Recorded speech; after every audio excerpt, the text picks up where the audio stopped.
جواسيس في قصر السلطان. هذا هو عنوان سلسلتنا الجديدة اللي غادي نتعرفوا فيها على مجموعة من الجواسيس اللي وصلوا لقصر السلطان وداروا علاقات مع المخزن، وكاين منهم اللي وصل حتى لحريم السلطان وعرف خباياه من الداخل.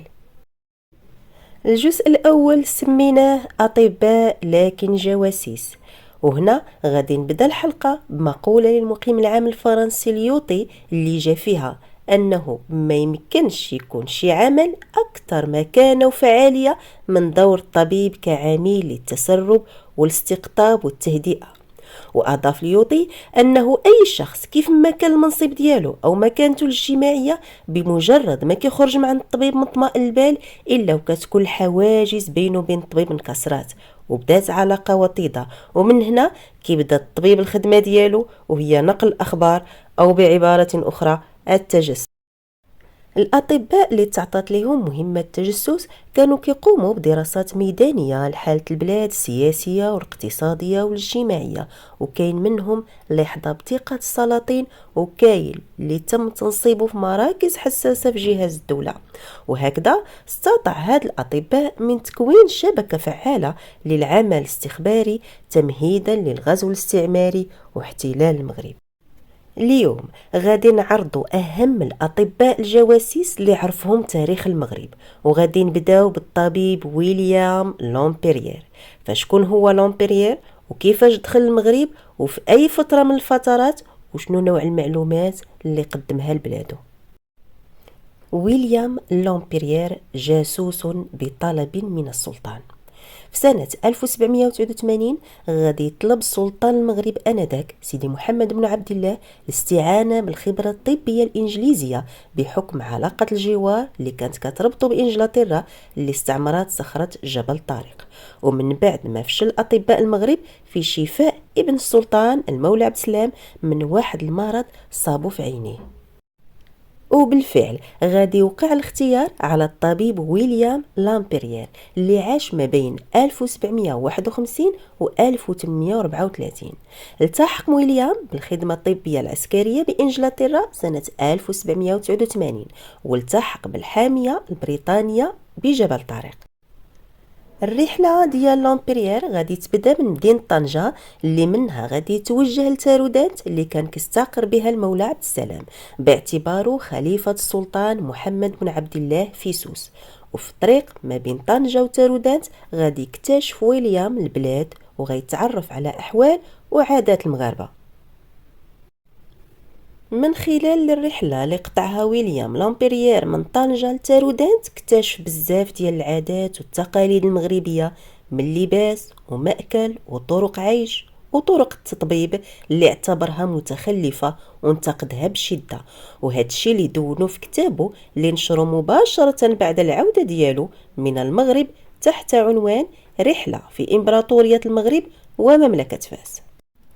وصل لامبيريال لتارودانت أواخر أكتوبر 1789 من بعد 5 أسابيع من السفر انطلاقا من طنجة، وكان ليه أول لقاء مع المولى عبد السلام. وبعد المعاينة الأولى تبين أن حالة عيني الأمير حرجة وتحتاج لتدخل سريع وعلاج غيستمر الأسابيع. وفعلا تمكن لامبيريير من علاج المولى عبد السلام، وهذا اللي غادي يكون المفتاح باش غيدخل حريم السلطان. الدخول لحريم السلطان ما كانش أمر سهل سواء بالنسبة للمغاربة أو الأجانب، لكن مرض بعض زوجات السلطان أو المولى عبد السلام تاح ليه فرصة دخول الحريم من بابه الواسع وخلاه يكتشف من الداخل ويعرف الخبايا اللي كانت مجهولة ليه أو للأجانب. في تارودانت غادي يعرض عليه المولى عبد السلام إقامة فحص طبي لزوجاته، وكان هذا الأمر كيتم من وراء الستار والفحص كيكون فقط من خلال اليد.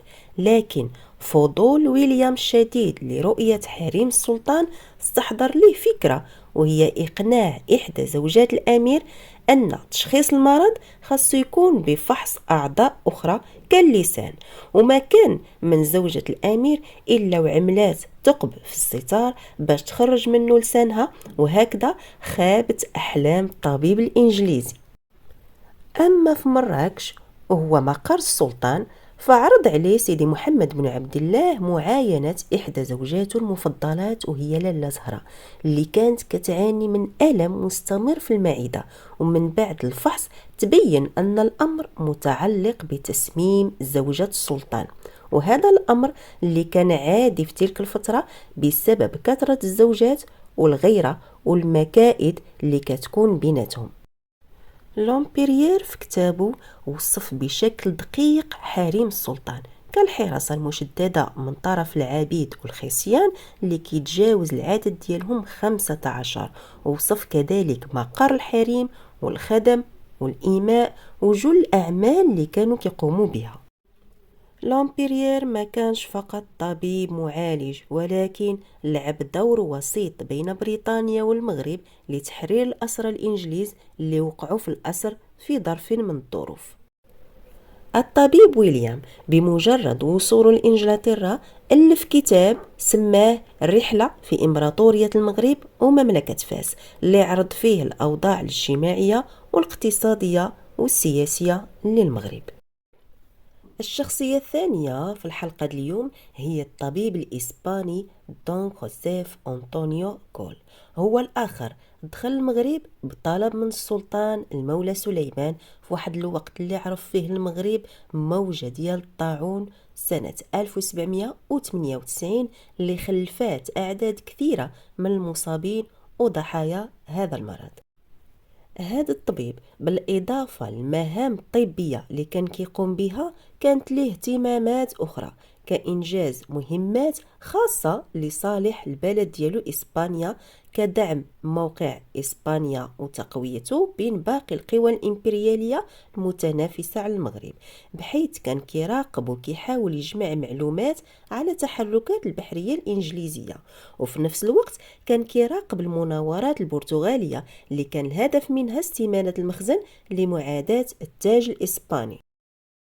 في سنة 1802 غادي تسالي المهمة ديال هاد الطبيب بالمغرب، وغادي ينجح في إقناع السلطان المولى سليمان بالتعاطف مع إسبانيا ضد التحركات البريطانية والبرتغالية.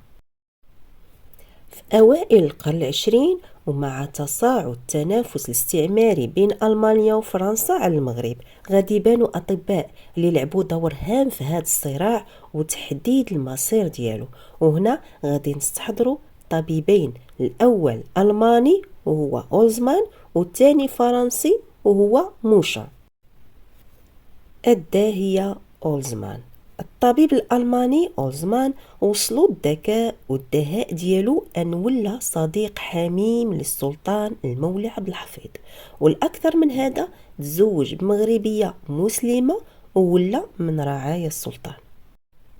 كتجلى خطورة هذا الجاسوس الألماني في كونه كان كيركز على استقطاب الزعامات المحلية كالقائد الكلاوي والقائد المتوقي والشيخ زاوية تمصلوحت. بالإضافة لهذا تقرب بشكل كبير من باشا أسفي وعامل قبائل عبدة.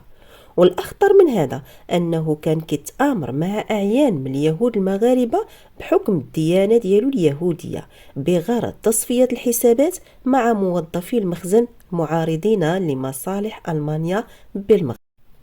تم اتهام الطبيب أولزمان بأنه كان وراء تحريض سكان مراكش على قتل الغريم ديالو الطبيب الفرنسي موشان اللي غادي نتعرفوا عليه في الفقرة الموالية. الطبيب موشان جاسوس أم ضحية التحريض؟ في سنة 1905 قررت الحكومة الفرنسية إحداث مستوصفات للمساعدة الطبية في بعض مدن المغرب الكبرى، وعينات الدكتور موشا في مستشفى بمراكش باعتباره كان كيفهم اللغة العربية والعقلية الشرقية. اعتبر موشا أن المهمة ديالو في المغرب هي التعريف بالحضارة والتفوق الفرنسي وتمثيل البلد ديالو بالمغرب. الطبيب إيميل موشان بفضل الأعمال الطبية اللي كان كيقوم بها دار مكانة كبيرة بين المراكشيين، لكن التحريضات المستمرة اللي كان كيتلقاها المراكشيين ضد الطبيب موشان بحال أنه كيحقن المراكشيين بالسموم اللي ما غاديش يظهر المفعول ديالها إلا بعد مرور سنوات، وأنه نصب في المنزل ديالو هوائي باش يتواصل مع الجيوش الفرنسية ويدخلوا المغرب فوق ما بغاو. مع تزايد التحريضات وإقدام الطبيب على تنصيب علم بلد فرنسا بالمنزل ديالو، غادي يقرر المراكشيين تصفية موشا، وكان هذا في 19 مارس 1907 فاش غادي يعترضوا الطريق ديال موشا وغادي يوجهوا ليه طعنات مميتة. وكما سبق وذكرت من قبل أن موت موشا كان من وراء الطبيب الألماني غوزمان، بحيث أنه هو اللي طلق الإشاعات حول موشا، وهذا الشيء حسب ما جاء على لسان السلطات الفرنسية آنذاك. وفي 27 مارس سنة 1907 غادي تنتقم فرنسا لمقتل موشا، وحركات آلياتها الحربية تحت قيادة ليوطي، واحتلت وجدة وفرضت على المغرب مجموعة من المطالب، منها عزل باشا مراكش وتقديم تعويضات لأسرة الضحية والحكومة الفرنسية. وكتبقى المصادر متعارضة حول مقتل طبيب موشان، وهل فعلا كان موشان جاسوس فرنسي أم أنه ضحية للشائعات والتحريضات من دولة منافسة للوجود الفرنسي بالمغرب. هادو كانوا أبرز أطباء جواسيس عرفهم تاريخ المغرب. تابعونا في حلقة جديدة من جواسيس في قصر السلطان. دمتم سالمين.